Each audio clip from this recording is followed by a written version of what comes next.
Merci, bonjour à tous. Euh, Merci de m'accueillir. Désolée pour les problèmes techniques, mais vous êtes très difficile à rejoindre. Voilà. Pourtant, je suis pas si loin, mais bon. J'espère qu'on m'entend distinctement. Euh, alors, c'est important la journée que vous organisez et je voudrais essayer de vous dire pourquoi de telles journées sont essentielles dans la politique publique que nous mettons en œuvre depuis maintenant un peu plus de 3 ans et demi. Vous le savez, la stratégie nationale autisme et au sein des troubles du neurodéveloppement a, dans la phase de concertation qui a précédé l'adoption de cette stratégie, beaucoup réfléchi à la question de savoir si nous élargissions la focale aux troubles du neurodéveloppement et quel intérêt cela pouvait avoir. La conclusion des travaux de la concertation et d'un consensus, pas général, mais d'un consensus quand même qui s'est dégagé, c'était l'importance à la fois pour des raisons, je dirais pour 3 raisons, des raisons de prévalence, mais aussi des raisons d'équité et aussi des raisons d'efficience. L'équité, c'est évidemment essentiel, puisque il s'agit dans notre pays de ne pas aggraver les facteurs d'inégalité et de permettre à toutes les personnes qui sont confrontées à ces troubles de trouver des réponses en termes éducatifs, rééducatifs, d'accès aux soins, enfin, toutes les choses que vous connaissez. Et puis, l'autre élément important, c'était en termes d'efficience de la politique publique.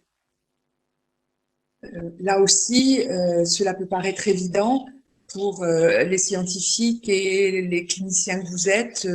mais aussi pour les associations. On voit bien l'importance de la combinaison des troubles chez un certain nombre de personnes et le besoin d'avoir une approche large de ces problématiques, à la fois en termes de repérage, bien évidemment, en termes de diagnostic et aussi en termes d'accompagnement. Le thème qui vous réunit aujourd'hui est très transversal finalement aux 5 engagements de la stratégie nationale, puisque, vous le savez, le premier engagement est un engagement autour de la science et de la recherche. Et tout le travail que nous faisons et que vous faites aussi, bien évidemment, c'est de voir comment, très concrètement, l'évolution d'état des connaissances, les données actuelles des connaissances vont se matérialiser très concrètement dans les accompagnements, pardon, que nous devons proposer aux enfants, aux familles, aux adultes concernés par soit une suspicion de TND, soit lorsque le diagnostic est fait. Et aujourd'hui, je vois bien à quel point les besoins des parents d'enfants TSLA, TDAH, TDI rejoignent pardon, ceux des besoins des parents autistes, des parents d'enfants autistes. Et notamment, et c'est votre thème, un des thèmes centraux de votre journée, du point de vue de la gestion des comportements des filles, et c'est bien évidemment particulièrement vrai dans le TDAH. Et si je parle des pratiques et des accompagnements menés par les professionnels et aussi par les familles, c'est que nous en sommes, non pas au balbutiement, mais nous en sommes tout de même à une évolution, à une dynamique de changement, mais que les choses ne sont pas ancrées sur l'ensemble du territoire. Et il faut, avec des journées comme celle-ci et d'autres bien évidemment qui viendront et qui succéderont à vos travaux, c'est le changement, l'espoir de voir ces changements se conforter et que les pratiques en termes de qualité s'ancrent sur l'ensemble du territoire national. Peut-être que vous le savez pour certains d'entre vous, nous pilotons depuis quelques mois au sein de la délégation interministérielle des travaux sur la qualité relatifs au parcours des enfants et des jeunes dans les CAMS, les CMP et les CMPP. Et ce que je mesure au fur et à mesure des travaux qui se mènent sur ce champ-là, c'est qu'il reste un travail très conséquent. Si j'étais un peu pessimiste ce matin, je dirais qu'il reste un travail considérable à conduire auprès de professionnels qui, pour la plupart d'entre eux, n'ont pas reçu les formations adéquates et ne sont pas encore au niveau de compétences requis pour accompagner les enfants et les parents. Et donc, l'une des responsabilités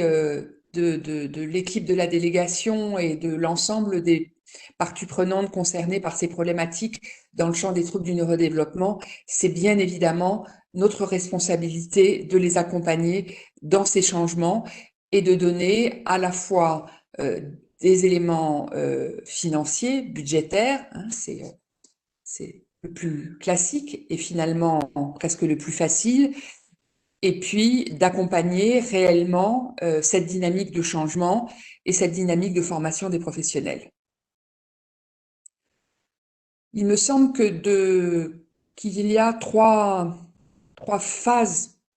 importantes, qui est le besoin d'accompagnement avant le diagnostic, tout TND confondu bien évidemment, et en particulier parce que les comportements des filles, et ce n'est pas à vous que je vais l'apprendre, mettent les parents à très rude épreuve. On reçoit encore beaucoup de lettres à la délégation interministérielle de ces difficultés, y compris avec des enfants petits, que les parents rencontrent dans la gestion, avec les conséquences qu'on sait en termes d'éviction, notamment sur le plan scolaire. Voilà. Un deuxième moment d'accompagnement très important, c'est au moment du diagnostic, je dirais presque dans un format court pour aborder les points fondamentaux,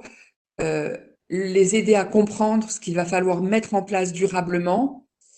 Et on voit bien dans le dispositif, en particulier des formations des aidants qui ont été mis en place par les centres ressources autisme avec le soutien financier de la CNSA, que ces formations des aidants reçoivent une très très grande satisfaction. Dans le bilan à 3 ans que nous avons publié en avril dernier, il y a un pourcentage dans le cadre de l'enquête de satisfaction qui est menée par les centres ressources qui est considérable. Et puis, je crois il ne faut pas oublier le besoin aussi d'accompagnement, et c'est sans doute là que nous sommes encore, notre politique est encore insuffisante, un besoin d'accompagnement post-diagnostic en intégrant bien, et ça c'est un peu une révolution aussi à faire, que cet accompagnement des familles et des enfants doit se faire le plus souvent possible dans les milieux de vie, comme diraient nos amis québécois, dans les milieux de vie des enfants, le domicile bien évidemment, mais selon aussi l'âge des enfants, l'école et un certain nombre d'autres endroits. Alors depuis 2018, on a engagé un travail considérable en matière de repérage et d'intervention précoce en déployant les plateformes de coordination et d'orientation qui permettent de déclencher des examens de bilan et d'intervention précoce pour ces enfants. Juste vous donner quelques indications chiffrées. À ce jour, il y a 63 plateformes opérationnelles. Les agences régionales de santé ont agréé 25 plateformes supplémentaires qui vont bientôt démarrer. Hein, voilà, donc nous sommes presque à une couverture de l'ensemble du territoire au niveau départemental et une progression très très forte des données d'activité qui peuvent faire même un tout petit peu peur hein, quand on sait la difficulté dans certains territoires de répondre à ces demandes, avec en février 2020, donc quelques mois après l'ouverture des premières plateformes, 150 enfants qui avaient été adressés par les premières lignes vers les plateformes de coordination, donc 150 enfants adressés. En mars 2021, quand on a fait un point statistique sur l'activité des plateformes, nous étions à 6200 enfants adressés. Et nous étions au 1er juillet dernier à plus de 11 000 enfants adressés aux plateformes. Donc, une activité en croissance très importante, avec immédiatement des questions qui se posent sur la manière dont nous allons pouvoir accompagner cette évolution. Là aussi, hein, je ne vais pas vous faire l'affront de vous rappeler les chiffres de prévalence. On est encore loin du compte si on regarde le nombre d'enfants qui sont susceptibles de présenter chaque année un trouble du neurodéveloppement, mais on s'en rapproche et on peut estimer que lorsque l'ensemble du territoire national sera couvert, nous aurons un nombre d'enfants adressés très très important. Et à chaque fois que je me déplace dans ces plateformes et que je rencontre les professionnels et les familles, ce que je constate en tous les cas, et je peux vous garantir que c'est pas tous les jours qu'on me fait des compliments sur ce que nous faisons, les familles qui bénéficient de ce dispositif expriment une très grande satisfaction, un très grand soulagement, mais et j'étais avant-hier à Limoges pour l'inauguration d'un CESAP précoce et j'ai rencontré les responsables de la plateforme. Voilà, une inquiétude sur le besoin et la difficulté encore à y répondre de guidance parentale et d'accompagnement de ces familles pour permettre idéalement que le parcours de ces enfants soit le plus serein possible. Voilà, je peux vous dire que nous sommes en train en ce moment de travailler, notamment avec la Caisse nationale d'assurance maladie, pour voir de quelle manière nous pouvons trouver les financements qui permettraient, dans le cadre de cette nouvelle organisation des plateformes, de mettre en place de manière beaucoup plus systématique, avec un financement bien évidemment, pour qu'il n'y ait pas de reste à charge pour les familles, pour développer ces méthodes de guidance. Ces méthodes de guidance, elles sont aussi bien évidemment déployées dans le cadre des dispositifs de scolarisation, hein, et là aussi des progrès importants ont été faits avec la mise en place, notamment à travers les dispositifs des unités d'enseignement maternel, en maternelle, la mise en place de dispositifs de plateformes du secteur médico-social présents dans l'école, et on sait bien l'intérêt que ça présente à la fois pour les enseignants, pour les enfants, bien sûr, mais aussi pour les familles qui ne sont plus obligés de courir d'un professionnel à un autre, et avec la conséquence immédiate de l'empêchement à travailler pour l'un des parents, ou voire les deux parents, avec là aussi hein, des conséquences en termes de paupérisation qui sont importants. Ce que je vois à l'œuvre, certes,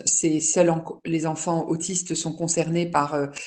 ces mesures de scolarisation dans des unités adaptées, mais qu'on voit à quel point le travail qui est fait dans les écoles aujourd'hui peut bénéficier à d'autres enfants qui sont en difficulté, et au premier rang desquels je pense aux enfants TDAH et aux enfants 10. Voilà, et que ce renforcement positif, hein, ces plateaux techniques de professionnels du médico-social est un élément qui bénéficie à tous. Je voudrais terminer parce qu'on vient de publier les résultats de l'enquête d'impact que nous menons maintenant depuis 2 ans, chaque année, avec un institut, l'Institut Ipsos, pour mesurer l'évolution de la politique publique que nous menons sur des grands indicateurs qui sont évidemment la question du diagnostic, de l'intervention du professionnel, de l'adaptation aux réponses, de la scolarisation, de la situation des adultes, notamment vis-à-vis de l'habitat et de l'emploi. Quand on regarde dans cette étude d'impact et qui vient d'être publiée là pour l'année 2020, il ressort très clairement à la fois un énorme besoin d'information des familles, une très large méconnaissance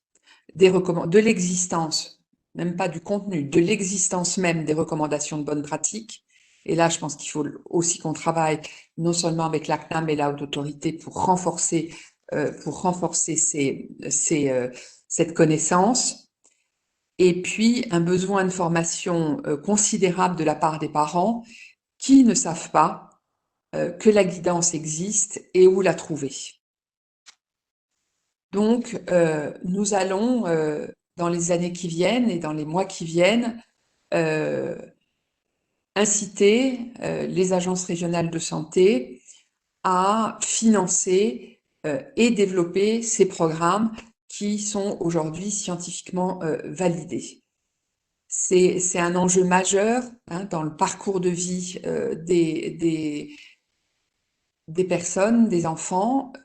C'est un enjeu majeur de la politique publique et je pense important de vous dire que c'est un enjeu que nous comprenons et auquel nous voulons absolument répondre. Voilà, donc c'est le sens de tout ce que j'évoquais tout à l'heure sur les négociations en cours avec la CNAM pour voir de quelle manière nous pourrions financer ce type de dispositif. Voilà, donc le travail que vous portez dans ce colloque, que vous allez présenter aujourd'hui, représente un élément de connaissance supplémentaire dans le cheminement que nous devons avoir collectivement pour aboutir à un accompagnement plus fort à chaque phase clé de la vie de ces enfants. Et je sais que vos travaux vont y contribuer et je vous en remercie. Bonne journée de travail à tous. En tout cas, je vous remercie beaucoup, Madame Compagnon, d'être intervenue. Effectivement, je retrouve le terme de dynamique du changement, puisqu'à Lyon, effectivement, donc dans l'Assemblée, je ne sais pas si elle nous voyait ou pas, mais en tout cas, on est 120 à peu près aujourd'hui. La journée en replay, en accès plus libre d'ici une petite semaine. C'est effectivement une journée très importante. Il y a eu une première journée à Versailles qui était un petit peu sur le même thème. Et à Lyon, on est particulièrement actif donc, dans cette dynamique, puisqu'on a demandé à l'ensemble de nos agents de repostuler en quelque sorte sur 4 grands services, sur le service sur le pôle de psychiatrie de l'enfant et de l'adolescent, de façon à avoir un service plus spécialisé dans tout ce qui est neurodéveloppement, aussi bien le TDAH que le trouble du spectre de l'autisme. Et on va pouvoir avoir une offre de soins sur 5 grands lieux de la métropole qui est en accord avec les recommandations et qui délivre notamment, qui s'appuie beaucoup notamment sur la guidance parentale. Je retiens aussi ce que vous dites sur l'autodétermination des parents, finalement, que les parents soient vraiment informés de ce qui est possible. Voilà, enfin, c'est effectivement, je ne vais pas non plus vous faire l'affront de vous rappeler qu'on n'a pas de baguette magique pour prendre en charge des enfants avec un trouble du spectre de l'autisme ou un TDAH, mais par contre, on peut quand même informer de ce qui est possible et discuter avec les familles de ce qui sera le mieux pour eux au regard des ressources qui sont disponibles autour d'eux. Donc il y a aussi tout un travail comme ça qui est fait actuellement sur le pôle de psychiatrie de l'enfant et de l'adolescent. Et puis pour finir, on a eu la chance d'avoir 2 jours de formation pour certains avec Karen Pierce, donc, qui vient des États-Unis et qui a mis en place un programme de guidance parentale. Comportement défi. Alors ça a été évalué dans le trouble du spectre de l'autisme quand il y a des comportements défis, mais c'est vrai qu'hier on pensait tous soit quelquefois à nos propres enfants, soit des enfants top ou TDAH, et c'est vraiment, elle a, je dirais, simplifié et mis au service du plus grand nombre les principes très utiles de l'ABA, et voilà, et elle nous l'a délivré de façon très humaine. Et effectivement, pour faire sur ce que disait les compagnons, ils sont également en train de mener une étude pour mettre en place Ruby, donc ce modèle qu'ils font là, avec les principes de l'ABA, la guidance pour les enseignants à l'école, parce que bien sûr, ça renforcerait l'inclusion à l'école. Donc je remercie beaucoup de notre délégué interministériel au neurodéveloppement d'avoir été avec nous, même dans ces conditions pas excellentes, mais en tout cas, voilà, on a au moins pu vous entendre. Merci beaucoup. Merci beaucoup.